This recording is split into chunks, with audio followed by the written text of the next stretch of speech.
I have a vegetable garden and I have a lot of Johnson grass taking over my garden area.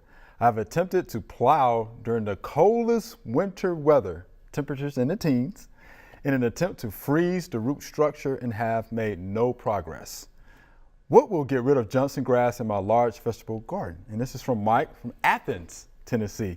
So he wants to get rid of the Johnson grass in his large vegetable garden. Look at the attempt. The coldest winter weather. Yeah, but you know, they have Johnson grass up north too, so. Johnson grass is tough. It's very, very tough.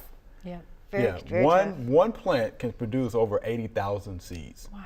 And of course, it reproduces by seeds and rhizomes. Yeah, and they're having trouble with the rhizomes, I'm sure. The rhizomes. Yeah. Right. So you have a little experience with this, right? Yes, I had the same problem. Okay. I had I continually tilled my garden trying to get the Johnson grass to go away, and it kept coming up. But you know, as it came up, I pulled it up or I dug down and found where the root was, and kept doing that. And it took several years, but I finally did get rid of it in my garden. Okay. So good moist conditions maybe will help out, because you got to get all of that rhizome out of there for sure. Yeah. Anything to add to that, Mary?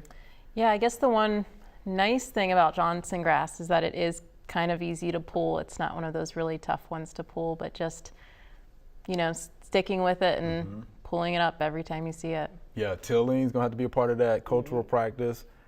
I know somebody's going to ask, so what about using herbicides? Well, yeah.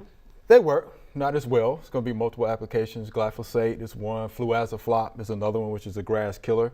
But you're going to have to do that in combination with tilling. Yeah. Right, because again, if you break any of that rhizome and leave it in the ground, it comes back with a vengeance.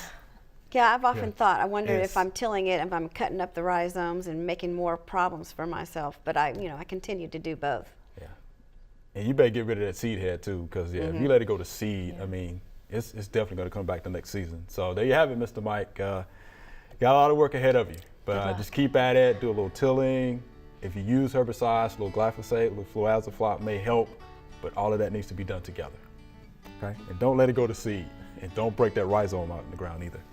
We hope you enjoyed the video. We have hundreds more. To subscribe, just click below.